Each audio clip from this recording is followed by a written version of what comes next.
வணக்கம் சொந்தங்களே. இன்றைக்கி தினம் ஒரு தகவலில் உங்களை சந்திக்கிறதுல ரொம்ப மகிழ்ச்சி அடைகிறேன்.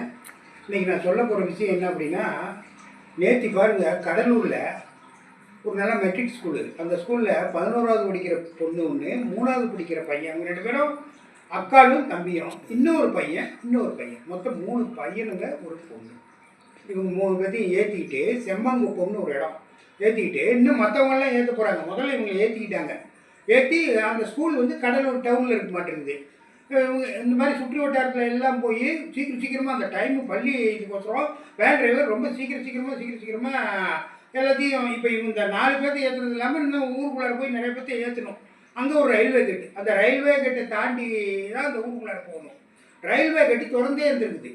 இப்படி உள்ளார போனது இப்படி திரும்பி பார்த்தா பட்டான்னு ஒரு ட்ரெயின் வந்து அடிக்க 50 அடி தூரத்துக்கு இழுத்துட்டு போயிடுச்சுங்க. 50 அடி தூரத்துக்கு எடுத்துகிட்டு போயிடுச்சுங்க. ரயில்வே கேட் திறந்துருந்ததுனால தானே அந்த டிரைவர் உள்ளே போனார். பார்த்தா கடைசியாக பார்த்தா அந்த டிரைவர் ரயில்வே கேட் கீப்பரு ஃபுல்லாக தண்ணி அடிச்சுட்டு படுத்து கிடக்குறா. அப்படியாங்க எந்திரிக்கவே முடியாது, அந்தளவுக்கு போதை. கடைசியில் அவன் என்ன பண்ணிட்டான், அந்த கேட் கீப்பரு டிரைவர் வந்து திறந்து விட சொன்ன. அப்படி அதனால தான் நான் திறந்து விட்டேன். அவர் போனால் அது எப்படி ரயில் வரப்போகுது, நீ எப்படி திறந்து விடுவேன்? ஒருத்தன் திறந்து விடுன்னு கேட்டால் நீ திறந்து விட்டுருவியா?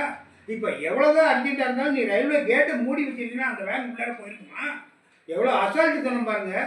அந்த ரயில்வே அதிகாரிகளும் அப்படியே மறுப்புறாங்களாம்.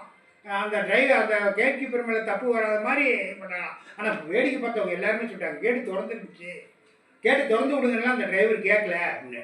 அதில் 3 பேருங்க ஸ்பாட் அவுட்டுங்க. 2 பேர் ஸ்பாட் அவுட்டு, ஆஸ்பத்திரி கொண்டு போகிற இடத்துல இல்லை, ஒருத்தன் பையன் அவனுக்கு இறந்துட்டான்.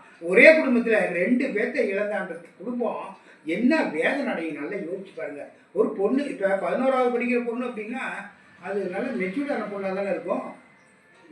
அந்த மாதிரி என்ன, அந்த பெற்றவங்க வயிறு எப்படி எரியும். ஒரே குடும்பத்தில் 2 பேர்த்த தூக்கி கொடுத்தா. இது இந்த மாதிரி இடத்துல நிறைய இடத்துல நான் கூட இருந்தாலும் கிராமம் கூட சுற்றுவேன். நிறைய இடத்துல இந்த மாதிரி ரயில்வே கேட்டுக்கு இதே இருக்காதுங்க, ஒரு பராமரிப்பே இருக்காதுங்க. இது வந்து நீங்கள் பராமரிப்பு பண்ணதுனால, தண்ணி அடிச்சுட்டு நீ படுத்ததுனால அந்த உயிர் வேஸ்ட்டாக போயிடுச்சா? உண்மையிலேயே எனக்கு மனசு ரொம்ப வேதனையாக இருந்துச்சு நேற்று அதை படிச்சுட்டு. நான் இப்போ அடுத்தவங்களுக்கு வந்தால் தான் வயிற்று வலி தலைவலி இல்லை, நமக்கு வந்துச்சுன்னா என்ன பண்ணுவோம், அந்த ஒரு கண்ணோட்டத்தில் தான் நான் பார்ப்பேன். எனக்கு மனசு ரொம்ப வேதனையாக இருந்துச்சுங்க.